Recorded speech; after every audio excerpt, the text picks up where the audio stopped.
আসসালামু আলাইকুম। মধ্যপ্রাচ্যে উত্তেজনা আবারও চরমে পৌঁছেছে। ইরান ও ইসরায়েলের মধ্যে পাল্টাপাল্টি হামলার একাধিক নতুন ভিডিও ও সিসিটিভি ফুটেজ সামনে এসেছে। কোথাও দেখা যাচ্ছে ইরানের ক্ষেপণাস্ত্র ইসরায়েলে আঘাত হানছে, আবার কোথাও দেখা যাচ্ছে ইসরায়েলি বা মার্কিন বিমান হামলা ইরানের বিভিন্ন শহরে।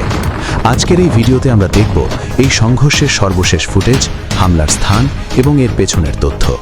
ভিডিওটি শেষ পর্যন্ত দেখুন। প্রথমেই যে ভিডিওটি সামনে এসেছে সেটি একটি মোবাইলে ধারণ করা ফুটেজ। এই ফুটেজে দেখা যায় ইরানের একটি ক্ষেপণাস্ত্র ক্লাস্টার আকাশে ছুটে যাচ্ছে এবং ইসরায়েলের দিকে আঘাত হানছে। রাতের অন্ধকারে আকাশে একসাথে একাধিক উজ্জ্বল আলোর রেখা দেখা যায়, যা মূলত ক্ষেপণাস্ত্রের গতিপথ নির্দেশ করছে। সামরিক বিশ্লেষকদের মতে এই ধরনের ক্লাস্টার হামলার উদ্দেশ্য হল একই সাথে বহু লক্ষ্যবস্তুতে আঘাত করা এবং প্রতিরক্ষা ব্যবস্থাকে বিভ্রান্ত করা। ইরানের হামলার পর মধ্য ইসরায়েলের বিভিন্ন স্থানে ক্ষয়ক্ষতির খবর পাওয়া গেছে। বিশেষ করে রামাত গান এলাকায় একটি ভবনে আঘাতের পর আগুন লাগার দৃশ্য সামনে এসেছে। ভিডিওতে দেখা যায় দমকল কর্মীরা আগুন নিয়ন্ত্রণে আনার চেষ্টা করছেন।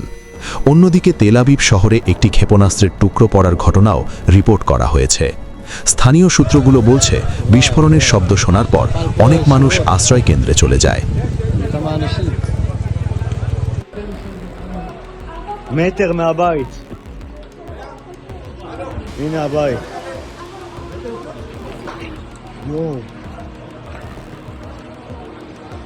এদিকে পাল্টা হামলার অভিযোগ উঠেছে মার্কিন যুক্তরাষ্ট্র ও ইসরায়েলের বিরুদ্ধে।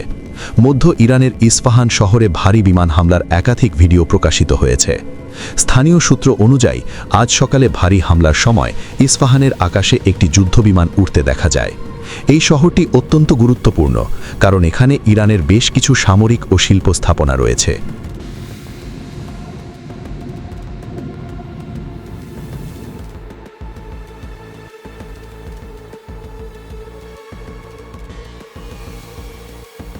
এছাড়াও পশ্চিম ইরানের দেজফুল শহরেও বিমান হামলার খবর পাওয়া গেছে। ভিডিওগুলোতে দূরে বিস্ফোরণের আলো এবং ধোঁয়া দেখা যায়।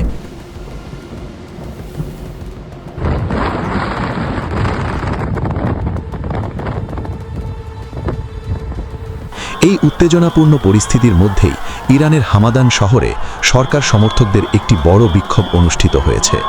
বিক্ষোভকারীরা সরকারের পক্ষে স্লোগান দেন এবং ইসরায়েলের বিরুদ্ধে কঠোর অবস্থানের দাবি জানান। বিশ্লেষকরা বলছেন এই ধরনের বিক্ষোভ সাধারণত দেশের অভ্যন্তরীণ সমর্থন দেখানোর একটি উপায়। এদিকে আরেকটি গুরুত্বপূর্ণ ভিডিও প্রকাশ করেছে ইরাকি কিছু সূত্র। ভিডিওটিতে দেখা যায় বাগদাদ আন্তর্জাতিক বিমানবন্দরের কাছে মার্কিন ভিক্টোরিয়া সামরিক ঘাঁটির ওপর দিয়ে একটি এফপিভি ড্রোন উড়ে যাচ্ছে। এই ধরনের ড্রোন সাধারণত নজরদারি বা আক্রমণ উভয় কাজেই ব্যবহার করা হয়। তবে এখনও স্পষ্ট নয় ড্রোনটি কার ছিল বা এর উদ্দেশ্য কী। এদিকে একটি গুরুত্বপূর্ণ সতর্কতা দিয়েছে একটি আন্তর্জাতিক ইন্টেলিজেন্স পর্যবেক্ষক গ্রুপ। তাদের দাবি অনুযায়ী বর্তমানে এক্স বা টুইটার সোশ্যাল প্ল্যাটফর্মে অনেক ভুয়া অ্যাকাউন্ট থেকে এআই দিয়ে তৈরি যুদ্ধের ভিডিও ছড়ানো হচ্ছে। এই ভিডিওগুলো এমনভাবে তৈরি করা হচ্ছে যাতে মানুষ আসল ভিডিওর ওপর বিশ্বাস হারিয়ে ফেলে। তাই তারা সাধারণ মানুষ এবং মিডিয়াকে সোশ্যাল মিডিয়ার ভিডিও যাচাই না করে বিশ্বাস না করার আহ্বান জানিয়েছে। মধ্যপ্রাচ্যের এই উত্তেজনা কোন দিকে যাচ্ছে তা এখনও স্পষ্ট নয়।